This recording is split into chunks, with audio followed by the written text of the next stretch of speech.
legenda aqui, galera, esperar a nossa convidada.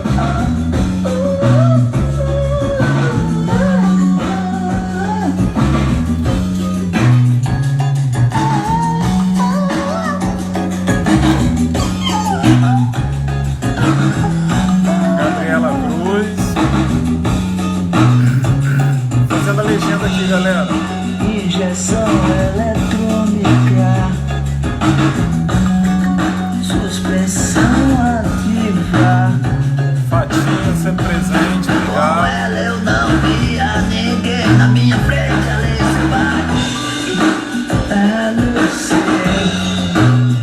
Se eu convido a Lígia aqui, que ela ainda não apareceu, galera.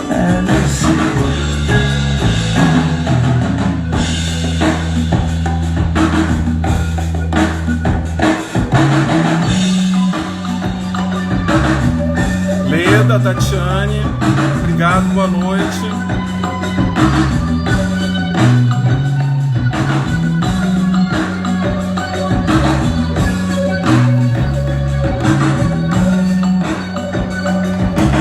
Estamos ouvindo Mundo Livre S.A., Alice Williams, a banda que nossa convidada gosta. A gente sempre faz essa pesquisa, né?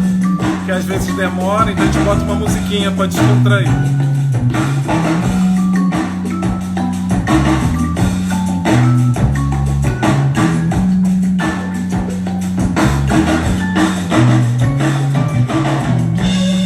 Deixa eu ver de novo, só um instante, galera.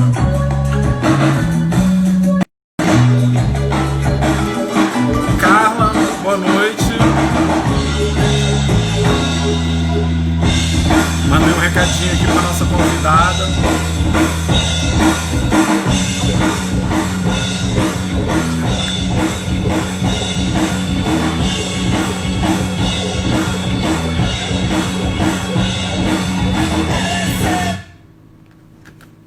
Vamos aguardar a chegada da nossa convidada.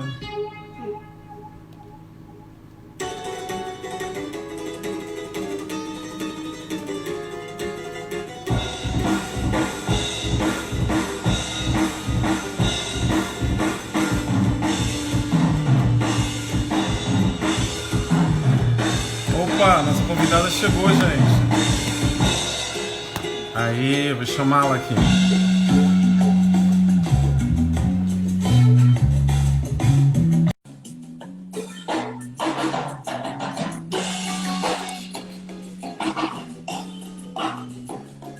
Opa!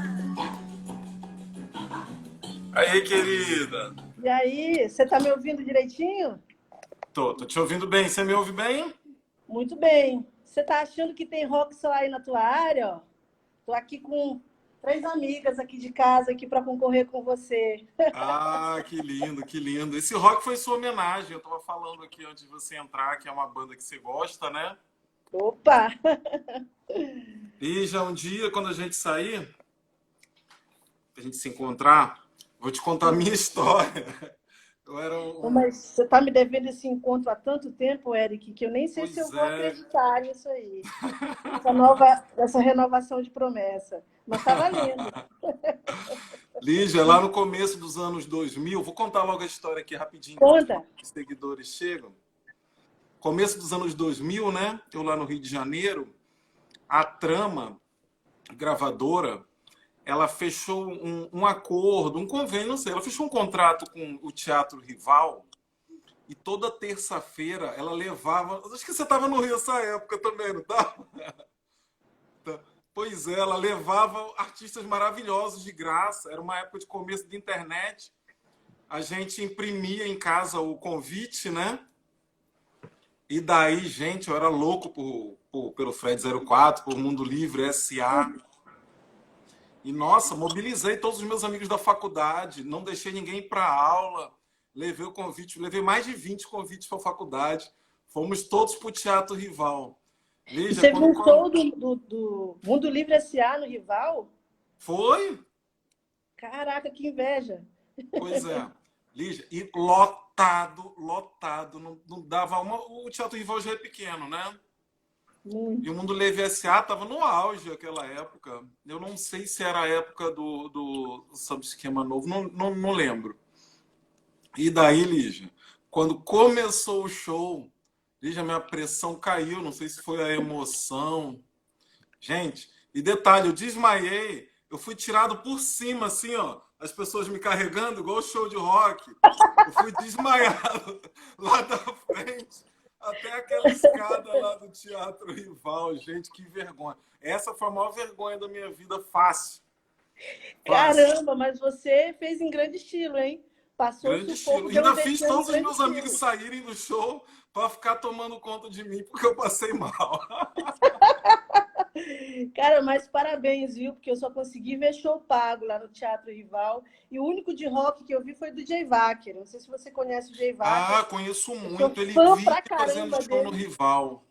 Sim, sim, sim, sim. Nossa, o Jay Grande Wacker canta casa. demais. Que voz é aquela, pelo amor de Deus? Cara, e que letras, né? Maravilhoso, Jay. Sim, Mas sim, enfim, sim. feliz dia do rock pra nós. Pois é, feliz rock por nós, né? Rock inventado pelos pretos.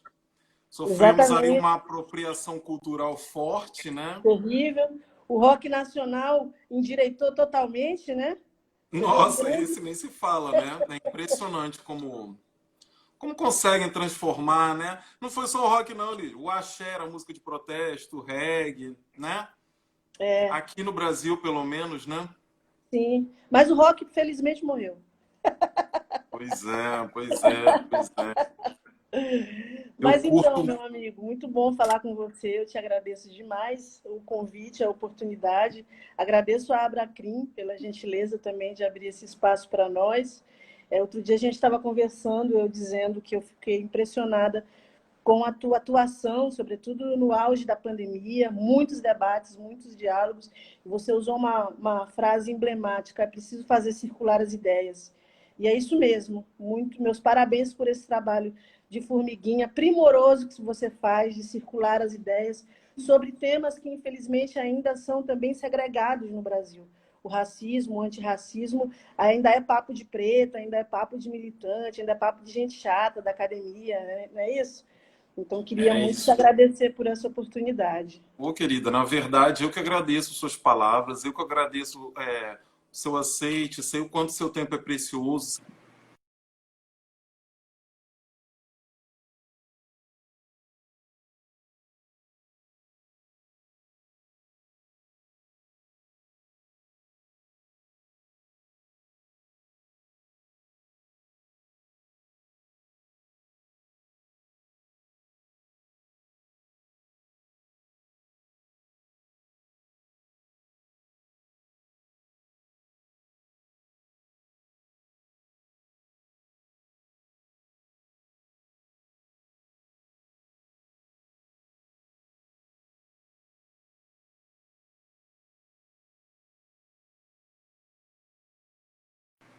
Gente, caí aqui. Eu acho que a Lígia caiu, não sei o que que aconteceu. Deixa eu chamar ela de novo, só um instante. Pois é, gente, hoje temos Quero agradecer a presença do nosso secretário, Simplício Araújo. Obrigado, secretário, pela presença. Parabéns pelo seu trabalho na nossa cidade, São Luís do Maranhão. Deixa eu chamar a Lígia de novo.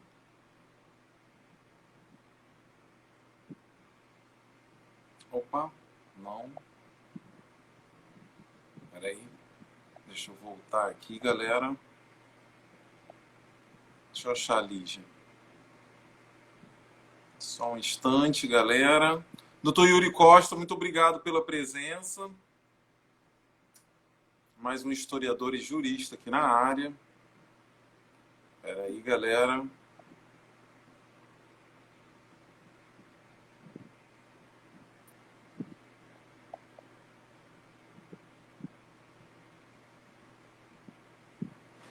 Vou recuperar aqui a nossa amiga. Só um instante. Todos bem? Acho que ela voltou, isso.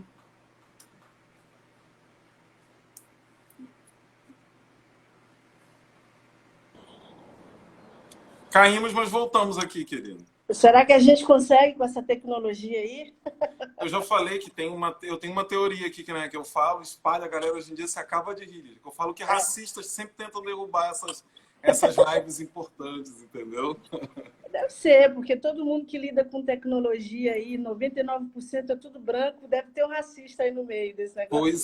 Pois é, eu fico falando isso. Não Querida tem Lígia, muito preço. obrigado pela sua presença, pelo seu aceite. Sei o quanto seu tempo é precioso, sei o quanto você trabalha aqui pela nossa cidade, em diversos setores. Gente, dou início a mais uma live da Comissão Nacional de Igualdade Racial. Falo hoje com uma nossa comissionada da Abracrim da Igualdade Racial do Maranhão, Lígia Teixeira, historiadora, jornalista, muita coisa no currículo dela para falar. Membro também da Comissão da Verdade da Escravidão Negra da OAB. Me ajuda muito a comissão, ajuda muito aqui o Estado do Maranhão a debater esses temas que são segregados. E como a Lígia falou, né? O fundamental, a gente consegue muita coisa nas lives, né? Às vezes conseguimos parcerias, contatos, a gente ganha muito em aprendizado, o principal é o aprendizado, né? E fazer as ideias circulares, né? Circularem o fato de a gente tratar de assuntos que determinadas pessoas não têm o menor conhecimento, né? Eu falo, Lígia, que eu tenho uma palestra, né? E eu tenho uma linha do tempo nessa palestra. E eu coloquei agora, acrescentei 2020 nessa palestra, que é quando os brancos, né? E a gente vai já entrar aqui na pauta, né? Porque isso tem muito a ver, é quando os brancos começaram a querer discutir o racismo, né? Enquanto nos Estados Unidos a gente já tem, desde a década de 60, o branco antirracista e o branco racista por opção, aqui no Brasil a gente ainda tem, parece não, né? Estudos dizem que a gente está 65, 70, 80 anos atrasado em direitos civis, principalmente aos Estados Unidos. A gente tem ainda o branco, o pardo e até o negro negando o racismo, né? Aquele movimento negacionista. Aqui a gente tem negro contra cota, branco contra cota. Então falta muito a ser discutido isso, principalmente na nossa academia, principalmente pelas nossas academias, né? Eu sou do jornalismo, de história, a minha do direito, da comunicação. Então a gente está aqui hoje, e daí eu já começo puxando a mídia e o antirracismo para fazer uma pergunta, e depois eu deixo você livre, à vontade, para você trazer os seus argumentos e suas manifestações. E a gente tem um caso muito emblemático na mídia e o antirracismo, porque a gente teve um programa da Globo News, programa até que eu estava assistindo, no qual foi relatar a morte do George Floyd, né? E de lá eles juntaram 6 ou 7 jornalistas brancos, né? Fizeram aqueles quadradinhos todos, é muito engraçado, para falar sobre o racismo, né? Todos no mais alto da sua empáfia lá, discutindo sobre como que deve fazer, como que não deve. Pessoas que sequer sabem o que é o racismo, porque a gente que sente na pele, a gente sabe, né, Lívia? A gente sabe no olhar, numa piscada, às vezes numa respirada, às vezes quando a gente está falando, na reação da pessoa, a gente já percebe. E daí foi feito um protesto muito grande na internet, principalmente no Twitter, onde você é fundamental aqui para o nosso estado. Muitos protestos. E no outro dia, a Globo News convocou todos os jornalistas negros que tinham. Não tinha só na Globo News, né? Juntou da Globo e da Globo News, porque são raríssimos os jornalistas negros. A gente sofre esse racismo da mídia brasileira. E o programa foi tão reverenciado que acabou virando um programa um jornal, oh meu Deus, esqueci, um Globo Repórter. O programa ficou gravado e acabou virando uma edição do Globo Repórter. Então, eu quero conversar com você, começando agora a nossa palestrinha do A Mídia e o Antirracismo. Vamos aqui palestrar um pouquinho, né, Lígia? Falar sobre isso, principalmente você que tem um conhecimento da área. Eu quero aprender aqui com você o que você achou disso tudo ouvir suas considerações e argumentações. Desculpa se eu falei muito aqui na abertura. Gente, deixa eu só pedir para o meu filho parar de ler em voz alta aqui, que ele está me atrapalhando aí. Filho, Rico, Ricardo, não lê em voz alta que atrapalha aqui o papai, tá? Vamos lá, Lígia, desculpa, perdão. Ah, maravilha, que isso. Mas, assim, esse momento emblemático que você citou, ele se reproduz o tempo inteiro no que diz respeito a essas questões relacionadas a racismo e mídia, é uma coisa impressionante. Mas antes de eu falar sobre isso, eu queria fazer um teste aqui contigo rapidinho, ver se você ouve a minha assistente pessoal. Alexa, boa noite. Obrigada. Boa noite. Você ouviu? Ouvi. Eu estava conversando hoje com uma amiga minha, a Gabi Domingues, no Twitter, sobre a Alexa e a Amazon e a automação de casa. Você sabe que a gente está no século XXI e o futuro é você falar com robôs o tempo inteiro e não mexer mais um dedo da sua mão, né? E eu automatizei o meu quarto e uso a Alexa para fazer essa automatização, ar-condicionado, TV, essas coisas todas. E aí, conversando com a Gabi, e me lembrando que eu vinha participar com você hoje desse bate-papo, Eric, eu fiz um teste com a minha Alexa, né, da Amazon. A Amazon, o Facebook, o WhatsApp, o Twitter mandam no mundo, são as empresas mais valiosas do mundo, né? E aí eu fiz um testezinho aqui, rapidinho com a minha Alexa. Vamos ver o resultado desse teste. Eu achei muito interessante. Por favor. Falar com ela aqui rapidinho. Aqui. Alexa, o que é racismo? De acordo com a Wikipédia, racismo consiste no preconceito e na discriminação com base em percepções sociais baseadas em diferenças biológicas entre os povos. Muitas vezes toma a forma de ações sociais, práticas ou crenças, ou sistemas políticos que consideram que diferentes raças devem ser classificadas como inerentemente superiores ou inferiores com base em características, habilidades ou qualidades comuns herdadas. Muito massa, né? Respondeu direitinho, Muito. Né? Eu vou fazer outra pergunta para a Alexa. Alexa, o que é antirracismo?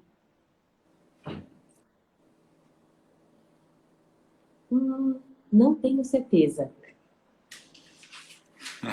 Não sabe. Fantástico, né? Eu não Aí. tive essa Fantástico. ideia. Deixa eu te mostrar. Eu tenho uma também, só que é a Google Assistente, né? Sim. Pergunta depois para a tua Google Assistente se ela sabe o que é antirracismo. Eu vou já trazer ela aqui, quer ver? Traz ela. Vamos ver aí se esse mundo esse povo que manda na nossa vida está por dentro Cuidado, dos você vai assuntos. derrubar tudo. Vou fazer isso um instantinho, Lídia. Tá bom.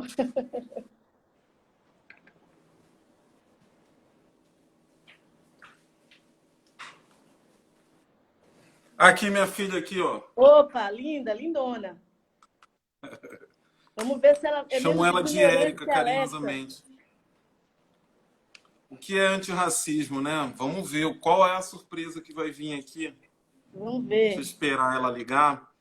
Mas é um assunto que no Brasil, não é só na Alécia, né? No mundo todo, né? Muito recente, muito complicado. Eu perco vários amigos, sabe, Lígia? Tentando... Você perde amigos? Eu perco, Lígia. Eu perco porque o fato de ser antirracista, ele me coloca... Eu estava até discutindo, eu estava arrumando uma treta agora no Twitter. Ser antirracista não é só eu lutar pela minha cor, pela sua, não, Lígia. A nossa, né? No caso. Ser antirracista é eu lutar por mulheres, é eu lutar por indígenas, é eu lutar pelo povo LGBTQI+, é eu lutar por deficientes, é você ser inclusivo de uma maneira totalmente macro na sociedade. Eu não posso me dizer antirracista e eu fazer um post na internet que um cego não possa enxergar. Entendeu? Eu não posso ser antirracista e não lutar pela pauta das mulheres. Eu não posso ser antirracista e não lutar pelos indígenas. Entendeu? Sim. Porque todo esse mecanismo, toda essa estrutura do racismo, ela fende esses braços, né? Ela cria esses braços. Nós estamos no mundo dela. Mas se a gente quebrar só o nosso e permanecer todos os outros, nós vamos continuar sofrendo como sociedade, como seres humanos. E ser antirracismo é, como eu falo sempre, né? É ser inclusivo. É ser inclusivo. Nós queremos igualdades para todos, nós não queremos supremacia racial. A Sueli Carneiro fez uma palavra muito interessante, que ela falou que o movimento negro, por vezes, se tornava a criticar pardos, né? A não lutar por pardos, e a Sueli Carneiro falou que pardos também são negros. Aí todo mundo, vamos trazer os pardos para a gente. Gente, antirracismo é isso, né? É para que todos nós tenhamos voz igual. A gente não pode querer que um negro, por ter pele mais retinta, a gente não pode buscar um privilégio para ele. O nosso olho não pode ser colorido. O colorismo mata, né? A gente fez até pela nossa comissão na OAB com a Alessandra Devulski, e ela explicou isso. Lígia, a minha ligou. Eu vou fazer a pergunta. Vamos lá. Ver se Vamos você ver se escuta. ela é menos ignorante que a minha Alexa aqui. Disputa de assistentes. Hey, Google, o que é antirracismo? Desculpe, eu não tenho informações sobre o antirracismo. Rapaz, a gente vai ter que jogar essas assistentes fora, né? Mas o que acontece? Elas fazem aí a busca com base no que tem mais tráfego na internet, né? E você falou aí no início, o antirracismo, nós somos atrasados aí 70, 80 anos nesse debate, né? Então, falou da questão da Globo News, que precisou de uma mobilização dos assinantes da Globo News para ela juntar os negros, fazer ali ir ali em cada editoria e ver, tem algum negro aí para a gente fazer um programinha ali para a gente poder responder à sociedade. Eu acho que isso é muito sintomático, viu? As nossas assistentes aqui, elas usam o universo da internet para poder construir, formar opinião e dar as respostas para a gente. Infelizmente, o antirracismo não está na pauta, né? É um assunto que a gente fala, como eu disse no início, a gente fala muito entre nós, nos movimentos negros, nos militantes, na academia, mas a sociedade, de modo geral, está muito fora desse debate, né? E aí eu queria aproveitar para defender aqui, de certa maneira, os jornalistas e fazer uma indagação. Eu vi você falando mais cedo, comentando, na verdade, o Twitter do Roger Cipó. Você lembra? Roger Cipó fez um desabafo hoje na internet, questionando por que essa espetacularização da tragédia de uma mulher negra que foi espancada por um policial branco, e isso repercutiu muito depois das imagens exibidas no Fantástico ontem. Eu não vi o Fantástico ao vivo, mas depois eu tive a oportunidade de ver o vídeo, e aí vi você comentando que dá gatilho, por isso você não divulga. E queria, assim, acho que o que o Roger trouxe é um debate muito importante para nós, né? Até que ponto essa espetacularização e essa visibilidade do corpo negro sendo açoitado, né, para remeter à tradição escravocrata, até que ponto interessa divulgar isso? Eu acho o seguinte, eu acho que é um debate muito importante, não estou aqui querendo fechar a discussão, mas eu acho que onde que estaria hoje, nós dois estaríamos aqui se a gente não tivesse visto por meio de imagens o que aconteceu com o George Floyd, que, ao contrário dessa senhora de ontem, morreu. Embora o que eu tenha visto nesse vídeo com essa moça do Rio de Janeiro, para quem não viu, está por fora ainda da notícia, a polícia ontem, acho que foi no Rio de Janeiro, foi em São Paulo? Rio de Janeiro? Foi em São Paulo. Foi em São Paulo. A polícia paulista, ontem, durante uma batida em um bairro da periferia, imobilizou uma senhora negra. O policial pisou no pescoço da senhora, chegou, inclusive, a tirar o outro pé do chão para colocar força no pé. Não sei como que essa moça não morreu, esta senhora não morreu. Isso repercutiu muito e as pessoas estão... E aí o Roger Cipó questiona por que dar visibilidade a isso. Eu acho que é importante a gente dar visibilidade. Eu vou te dar uma informação só para a gente tentar justificar por que é importante dar visibilidade para isso. Logo depois que o George Floyd morreu, o Poder 360, aquele site de política conhecido, ele fez um levantamento, né, sobre violência policial nos Estados Unidos e violência policial no Brasil. E aí ele chegou à seguinte conclusão, depois do levantamento. A polícia dos Estados Unidos, em 2019, matou 1.099 pessoas. Dessas, 259 eram pessoas negras. Dá um total de 24% aí. No Brasil, ano passado, a polícia matou 5.804 pessoas. Dessas, 4.533 eram negras, ou seja, 75% do total. Então, veja bem, 13% da população americana é negra. No Brasil, mais da metade da população é de negros, né? Então, só que lá, os caras mataram 259 negros. Aqui, nós matamos 4.533 pessoas negras. Então, a violência policial no Brasil é infinitamente maior, mais precisamente, 6 vezes maior do que a violência dos policiais americanos contra negros. E a gente não teve, em relação ao que aconteceu com essa senhora ontem, nem um milésimo da repercussão do que aconteceu com o George Floyd no mundo. Não, Eu acho que a gente precisa denunciar a violência policial. E a gente precisa denunciar com força, ainda que a gente tenha que utilizar os mecanismos dolorosos daquela imagem terrível do que fizeram com aquela senhora. O policial, que não aconteceu nada com ele, disse para o Fantástico que a ação foi necessária. A imagem mostra uma mulher negra desarmada, que já tinha sido previamente agredida pelo policial, mas o policial diz que o que ele fez contra uma senhora de 51 anos de idade, a avó, foi uma ação justificada, sem o menor constrangimento. E absolutamente nada disso repercutiu.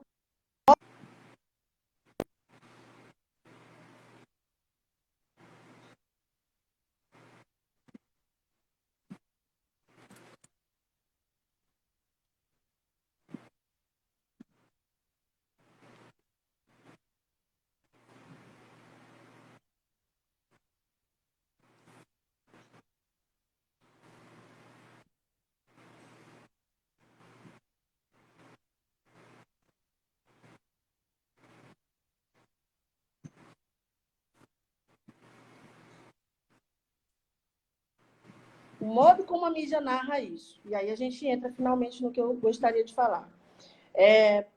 A Luciana Barreto, que é uma jornalista muito importante, legal, bonitona e tal, ela fez uma dissertação de mestrado em que ela dá alguns dados sobre a presença de negros em instituições de comunicação. Se me permita dar alguns dados, eu gosto de dados. O jornalista gosta de ficar falando de estatística. Então, vou te dar aqui Não, fica à vontade, a live é sua, viu? Massa.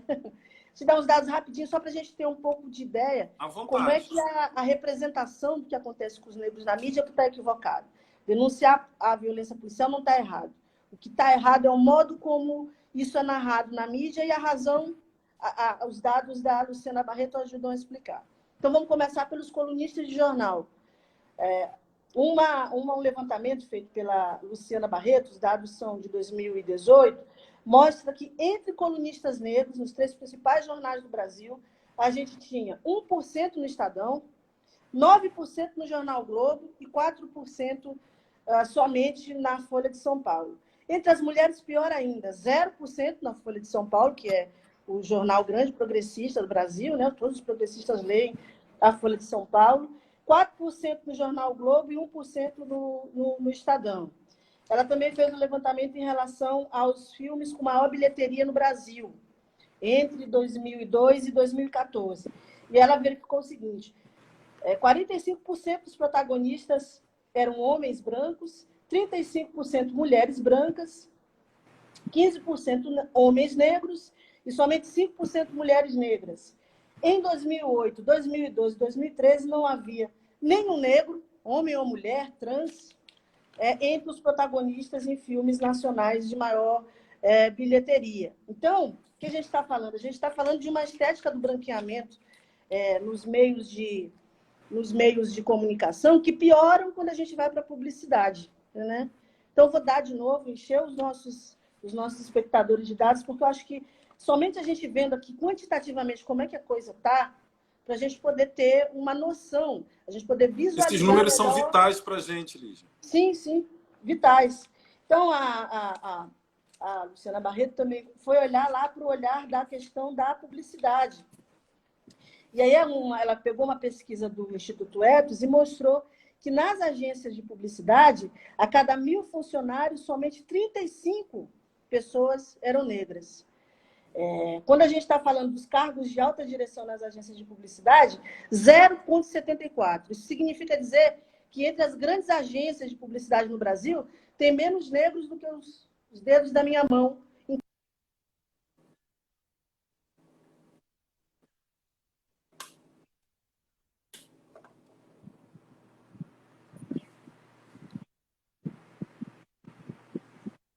Que na sociedade. Acho que meu áudio travou, tem alguém avisando aqui que meu áudio travou. Você está me ouvindo, Eric? Está conseguindo me acompanhar? Deu uma travadinha, voltou agora, normal. Deu uma travadinha, né? Então, assim, são essas pessoas nos meios de comunicação e nas agências de publicidade que constroem a nossa visão de mundo, a nossa percepção da realidade. Né? Como é que o mundo é construído? São essas pessoas que constroem. Eu sou rata de agência. Eu faço comunicação e a maior parte do tempo da minha curta carreira de jornalista eu trabalhei em agência. A agência de publicidade, existem campanhas permanentes.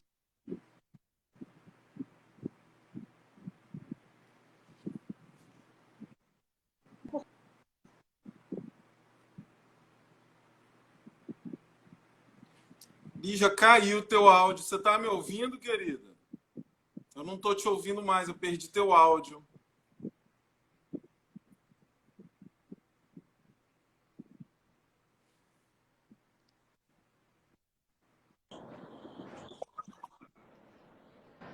Alô? Oi? Alô, Deixa eu ver som? se a Lígia volta, galera. Eu não tô... Peraí, Lígia, que eu tô... Agora eu ouvi tua voz, mas a imagem travou. Ah, agora voltou. Vamos... Aqui no gueto Voltou onde eu 100%. moro, aqui na quebrada onde eu moro, a internet é uma porcaria. Não funciona. Então, mas onde que eu parei? Eu estava falando da questão dos indicadores, né? Que mostram que são essas pessoas que estão nos meios de comunicação, nas agências de publicidade, que constroem a nossa visão sobre a realidade. E existe, evidentemente, para além da estética do branqueamento, que é um projeto proposital, ninguém acha que isso aconteceu por acaso, que é um acaso do destino, porque os negros foram 300 anos escravizados e ainda não conseguiram acessar os meios de educação. Não é isso, não, é um projeto pensado. Mas, para além disso, quando a gente constrói essa percepção de construção da realidade, a gente nega aos profissionais uma opinião embasada para as próprias agências. Eu não sei se você soube, aconteceu há menos de um mês. A Bombril, descobriram que a Bombril tem um produto chamado Crespinha. Você ouviu essa história? Ouvi, eles relançaram depois de 40 anos. Exatamente. A Crespinha com 70 anos no mercado e nunca tiraram a Crespinha de mercado. E a Crespinha era aquela que... A Crespinha é aquela que ajuda na limpeza pesada. Só a Crespinha... Era assim que era a lógica da propaganda da Crespinha. E aí aconteceu uma coisa muito parecida com o que aconteceu com a Globo News, quando colocou só gente branca para falar do assassinato do George Floyd. A Bombril foi se justificar e disse que iria rever a sua política de divulgação das marcas. E aí a sociedade gritou, mas como assim vocês vão rever? Vocês têm um produto desses no mercado e vocês vão rever a política? E aí houve uma gritaria muito grande nas redes sociais e no dia seguinte a Bombril anunciou que a Crespinha ia sair do mercado. Mas por que a Crespinha ficou 70 anos ali no mercado sem que ninguém dissesse nada? Porque não tem preto na agência que faz lá as campanhas da Bombril. Não tem um preto nem para dizer assim, ô seus doidos, se não por racismo, tirem por bom senso. Vocês vão ser atacados. Não tinha ninguém lá na agência para dizer para os caras, vocês não estão enxergando que isso é racismo brutal, terrível. Entendeu? Então, a ausência de pessoas negras nas agências de publicidade atenta, inclusive, aos interesses das empresas. Sem dúvida. Né? Sem dúvida. Então, assim, você falou, você tem uma fala, sempre, todas as vezes que a gente se encontra, você fala muito em um tom conciliador. Você fala em conciliação, né? Antirracismo significa... todos os brancos, de alguma maneira, são privilegiados pelo sistema racista que a gente vive. Mas nem todos os negros são signatários do racismo. Então, a gente precisa se aliar com essas pessoas. E a gente precisa ser conciliador. Mas eu ouço muito dentro do próprio movimento negro, mas a gente vai ficar educando o branco a vida toda? Sim. Se tiver que educar, que eduque. O que não faz sentido é a gente continuar nessa perspectiva extremamente totalitária, de brancos de um lado, negros do outro, né? Essa política separatista que não ajuda ninguém, não ajuda nem negros e não ajuda brancos, né?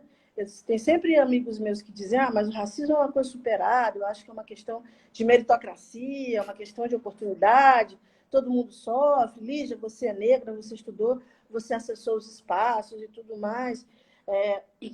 Mas esse discurso de que a gente acessou os espaços, ele mostra muito assim, a maioria das pessoas negras ou brancas não consegue enxergar que o racismo existe, porque a gente tem nos meios de comunicação essa perspectiva de que o racismo não existe, de que o racismo é um delírio dos movimentos, que o racismo é coisa do passado, que com a abolição da escravidão todo mundo passou a ter as mesmas oportunidades.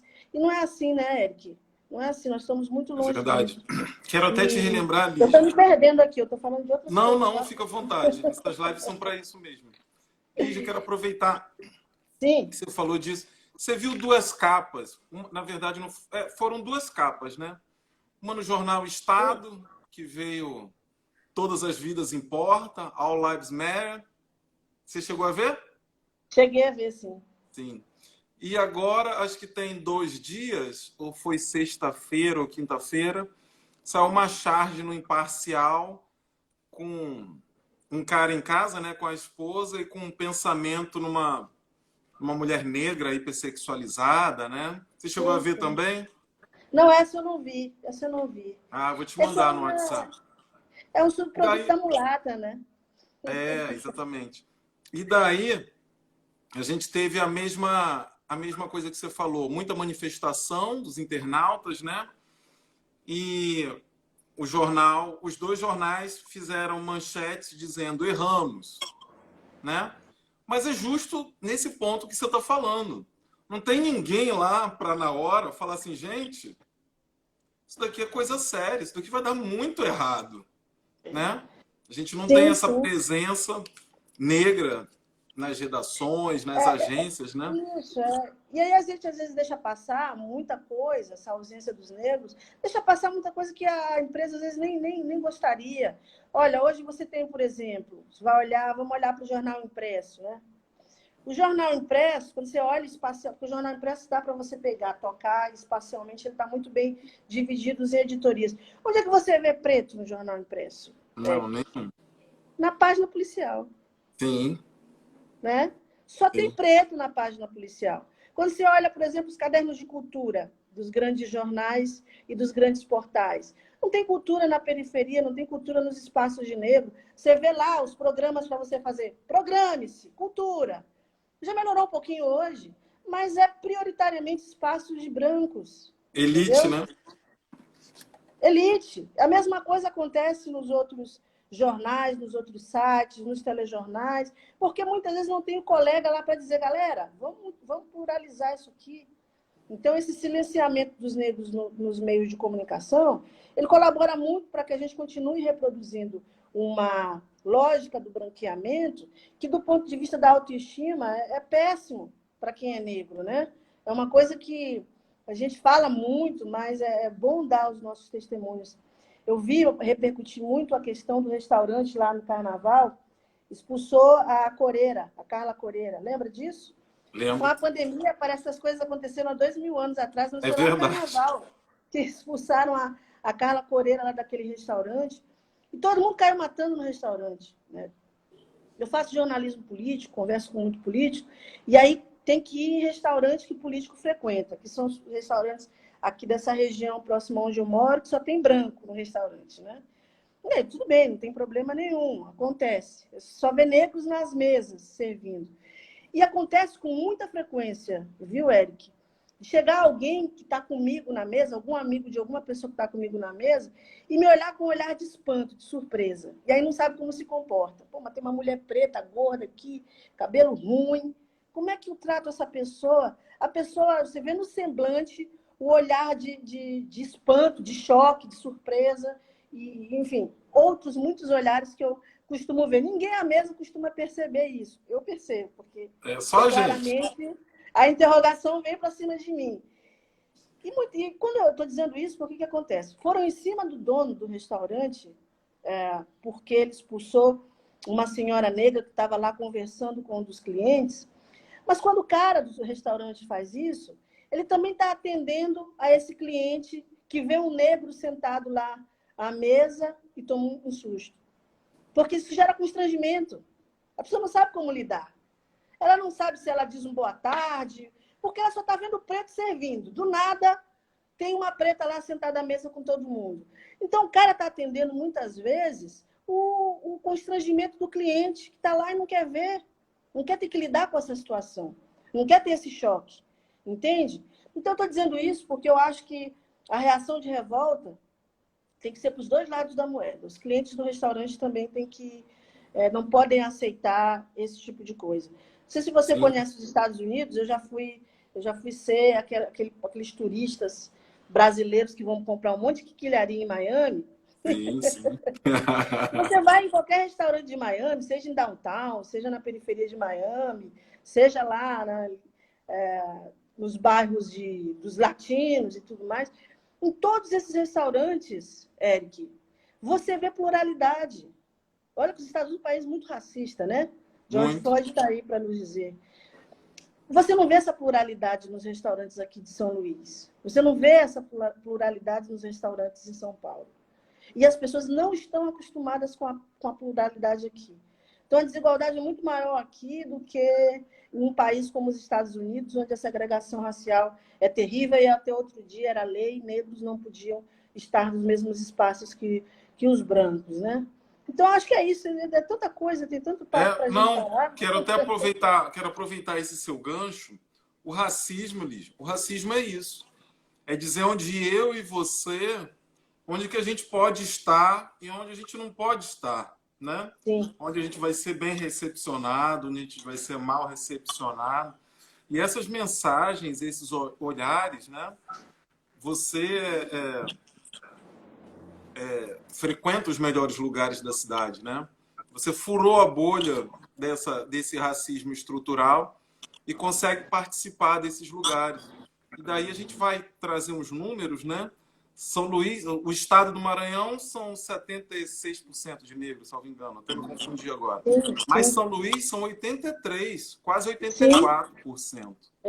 E se a gente só tem menos preto aqui na Bahia e no Rio de Janeiro. Acho que tem terceiro lugar das capitais, né? Salvador, Rio. Isso, são as nossas pequenas Áfricas, né? E daí, se a gente for para esses lugares, a gente não vai encontrar 80%, nunca, jamais. Nem 70%, nem 60%, nem 50%, nem 10%, Lígia, nem 5%. Servindo as mesas. Servindo as mesas, tem 85% de negros. Isso, exatamente, né? Limpando, né? Fazendo a segurança. E daí a gente consegue se transformar. E daí a gente percebe essa barreira muito grande. Eu quero voltar no papo do Roger Cipó, que você me citou também. Roger fez uma live com a gente, não sei se você viu. Eu não cheguei a ver. Que massa, cara. Perdi essa. Foi, tá? Eu acho que tá salvo. Tu salvas as lives? Salvo. A gente tava no perfil da ESA, aí incomodamos, fomos para da OAB, depois fomos para da nossa comissão e agora só temos 2 datas agora esse mês. Mas a gente continua a nossa luta, né? É como... eu gosto de falar sempre que quando você tratou de 2 coisas, a gente tem 2 referências muito grandes, apesar de eu preferir uma que é africana, que é o Nelson Mandela. Mas a gente tem o Malcolm X, que se estivesse vivo, falaria, a gente não tem que aprender... Ele fala isso, né? Tem vídeo dele falando, tem que ensinar branco coisa nenhuma. Eles que fizeram a cagada deles, eles que limpem... Perdão, gente. Eles que fizeram a sujeira deles, eles que limpem a sujeira deles. Já o reverendo Martin Luther King Jr., né, já é mais num tom conciliatório, né? Já é aquela coisa de, poxa, ou a gente também é de Jamila Ribeiro, vai muito nessa questão, né? Ou a gente entra, o Marco Luca Valentim, da Globo, também que teve numa live com a gente, ele fala, eu sou, Lígia, a favor, eu sou a favor não, né? É uma teoria minha, uma tese minha, né? A única forma da gente hackear esse sistema, a mídia racista brasileira, esse controle das nossas imagens, né? Porque o que você estava falando, a Winnie Bueno fala muito, né? Que é imagens de controle em relação à mulher negra. Eu falo que é controle de imagem em relação ao homem negro. A gente só vai conseguir hackear esse sistema entrando dentro dele. Não tem uma outra forma.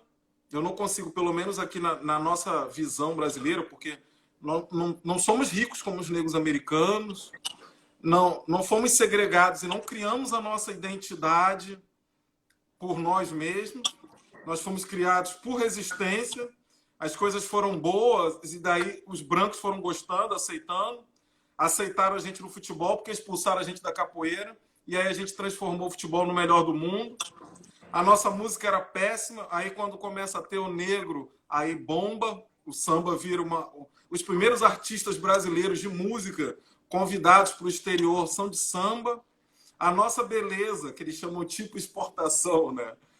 É toda. Então, assim, tudo a nossa comida, de ponta a ponta, tudo foi a gente que ensinou. Mas foi a base de resistência, não foi porque a gente criou.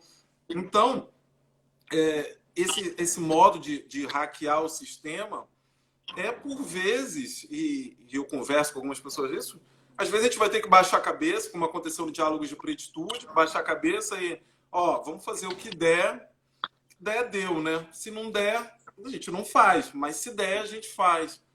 E daí a gente sofre muito com isso, né? A gente sofre muito com isso. Para trazer rapidinho a questão do Roger Spock, o tempo voa na live, quando ele falou da espetacularização da notícia, porque o que acontece, Lígia? Eu não sou contra, não. Eu acho que também ele não é contra essa divulgação massiva, não.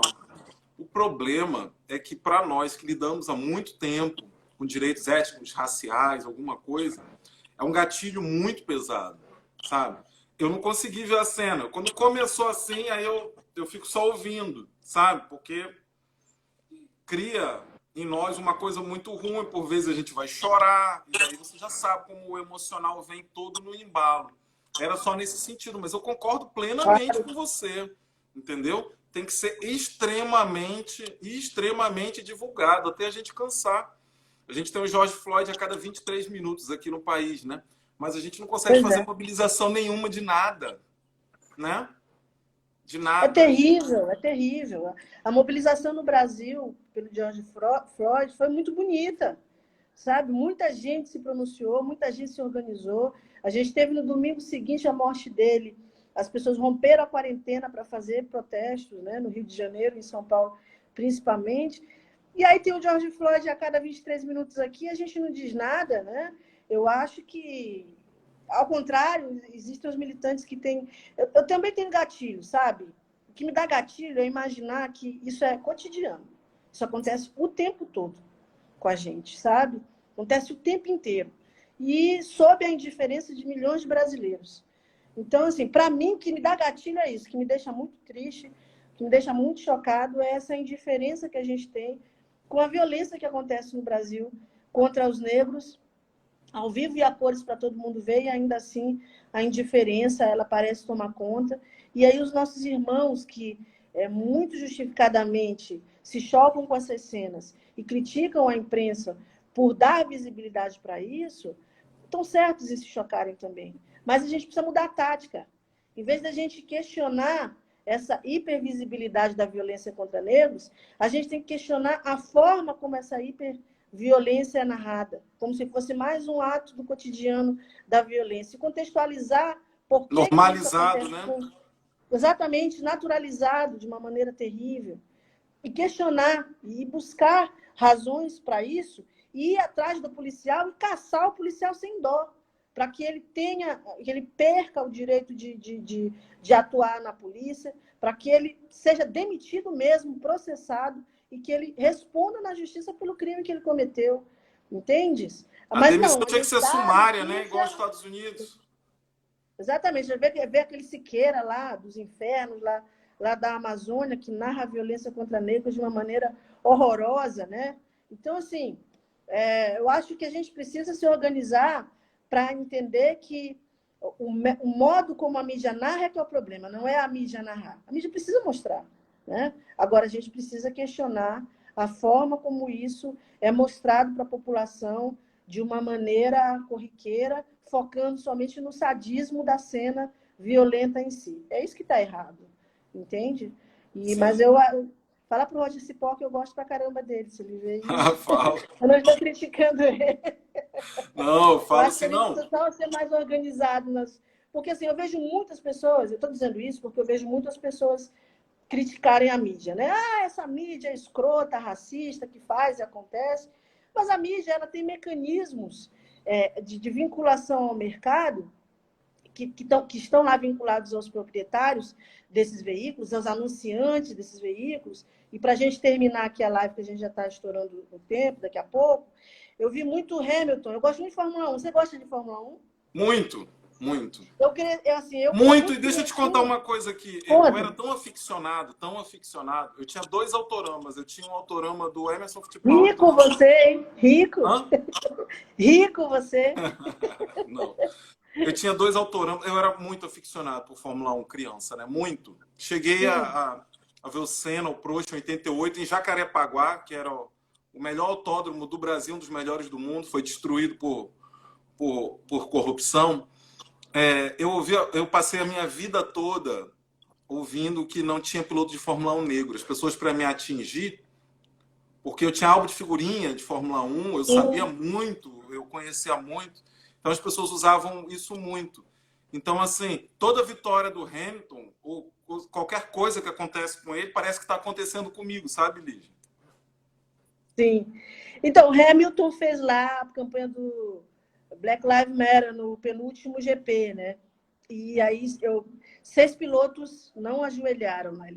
Organizaram a coisa lá para fazer uma homenagem, para fazer a menção à morte do George Floyd.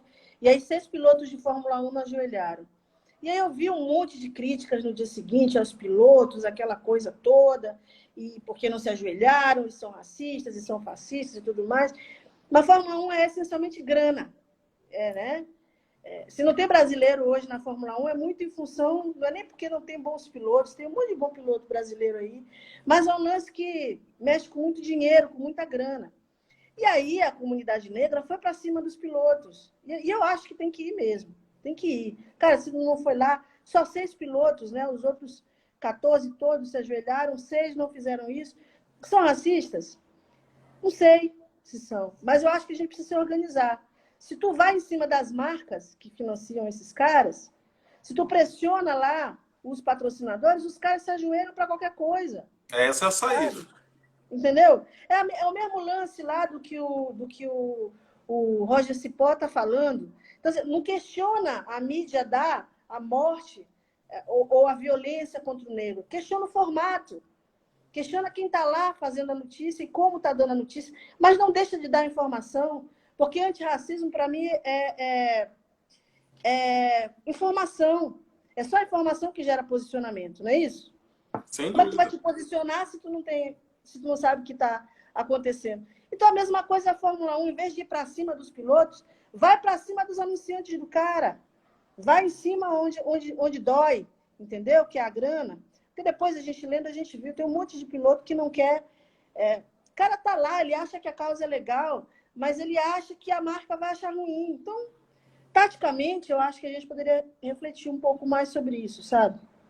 Eu acho Refletir perfeito, Lígia. os Não, métodos como a gente está atuando na opinião pública e tudo mais. a prática do antirracismo que você fala, né? Eu acho perfeito esse posicionamento, porque Lígia, racismo se combate com inteligência, né? Como você falou. Então, Sim. a gente tem que tocar no bolso da pessoa, conseguir punição, né? E no caso da Fórmula 1, como você falou, que é basicamente dinheiro, se você tiver muito dinheiro, você corre. Se você não tiver, você não participa, né? E é um meio totalmente Sim. branco. A gente só tem um negro até hoje na história, né? Um negócio terrível. Você falou que o Hamilton, que você se sente na pele do Hamilton.